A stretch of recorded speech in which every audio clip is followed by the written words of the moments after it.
Selamat siang, Bapak Ibu sekalian. Perkenalkan nama saya Agus Prasetyo dari Program Studi Teknik Sipil Universitas PGRI Semarang dengan NPM 236400885.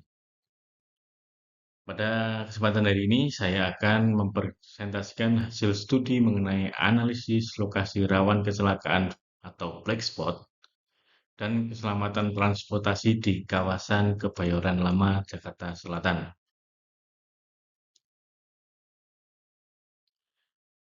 Mengapa studi keselamatan jalan di Kebayoran Lama mendesak? Jadi studi ini dilatar belakangi oleh krisis nasional keselamatan jalan.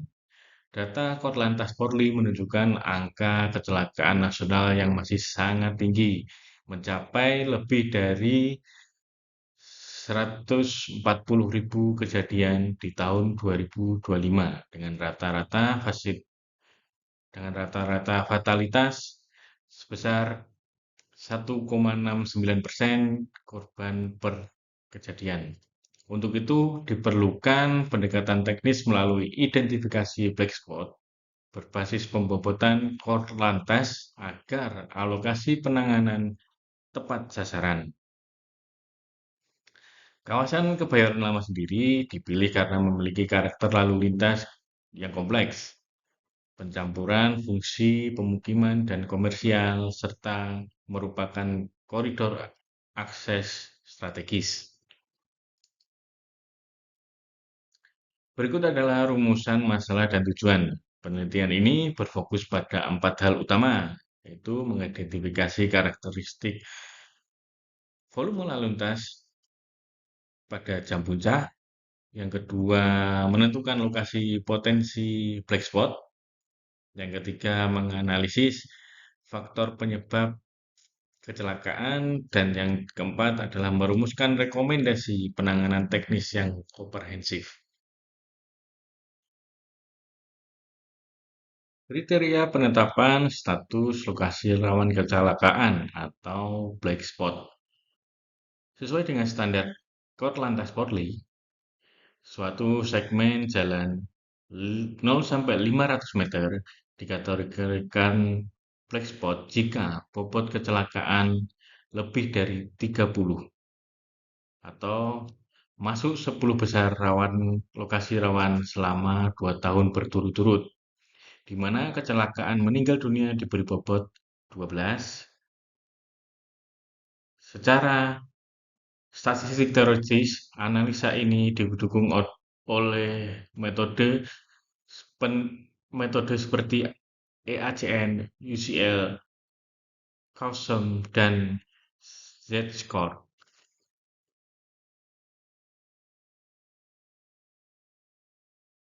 Untuk metodologi penelitian dan prosedur pengamatan.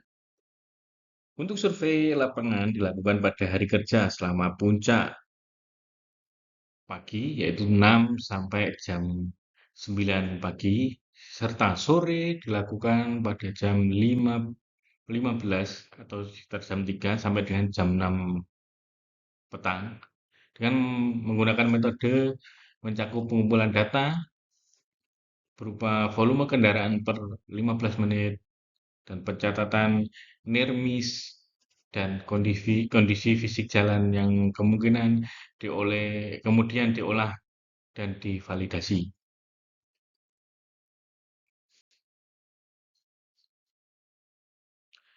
Karakteristik volume lalu lintas. Dari hasil survei, volume puncak terjadi pada jam puncak sore, yaitu jam 6 sampai dengan jam 5, sebesar 866 kendaraan per jam. Lebih tinggi dibandingkan puncak pagi, sekitar 812 kendaraan per jam. Hal ini menunjukkan tingkat kepadatan dan risiko konflik yang paling tinggi terjadi pada jam pulang kerja.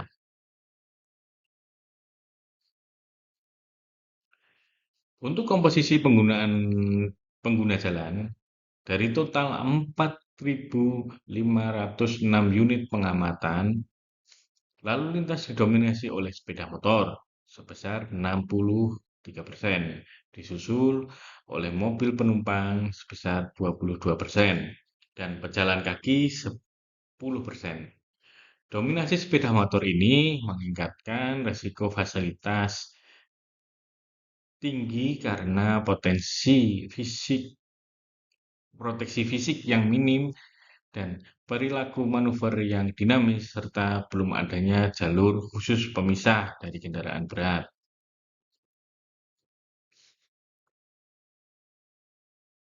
Berikut ini adalah 3 lokasi potensial black spot di Kebayoran Lama.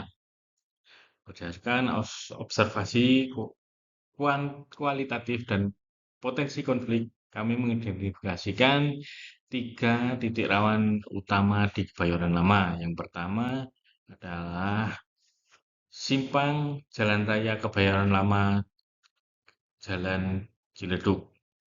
Yang kedua, depan Pasar Kebayoran Lama. Yang ketiga, Zebra Cross dekat sekolah Jalan Kebayoran Lama Utara. Di mana pada simpang raya Kebayoran Lama Jalan Ciledug, persimpangan 4 arah tanpa apel menandai memicu 5-10 nirmis per jam akibat kendaraan saling memotong jalur.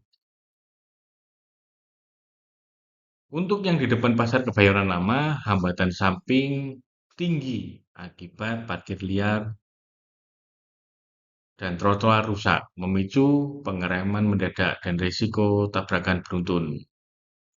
Yang ketiga, zebra cross dekat sekolahan Kebayoran Lama menjadi zona bahaya anak sekolah karena tiadanya tiada ketiadaan warning warning light dan pengendara melaju kencang tanpa mengurangi kecepatan. Faktor penyebab penyebab kecelakaan dari analisis faktor penyebab menunjukkan kombinasi multidimensi, di mana yang pertama itu adalah faktor manusia yang menyebabkan terjadinya kecelakaan tersebut. Banyak berkendara yang melawan arus dan memotong jalur secara agresif. Yang kedua, faktor kendaraan, di mana banyak kendaraan itu yang mengalami lampu rem atau mati, spion tidak lengkap, dan ban gundul.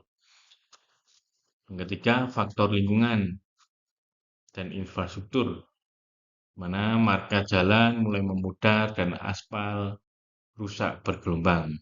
Untuk yang faktor eksternal, yang keempat, diakibatkan oleh hujan deras menurunkan visibilitas dan koefisien gesek ban. Berikut ini adalah saran intervensi komprehensif teknis dan non-teknis. Untuk mengatasi, kami merekomendasikan solusi terintegrasi, di mana yang pertama itu berdasarkan teknis, dengan melakukan pengecatan ulang marka, perbaikan aspal atau trotoar, penerangan pada zona selatan sekolah dengan rambu 20 km per jam dan warning light, serta penyediaan parking off-street. Untuk yang non-teknis, sebagai kebijakan, penegak hukum rutin oleh Dishub dan kepolisian terhadap parkir liar atau pengendara-pengendara yang melawan arus, serta memberikan edukasi keselamatan di sekolah, serta integrasi manajemen tentang data kecelakaan. Sebagai kesimpulannya, bahwasanya Kebayoran Lama memiliki tingkat kerentanan tinggi akibat volume puncak sore yang padat dan dominasi sepeda motor yang didominasi oleh sepeda motor.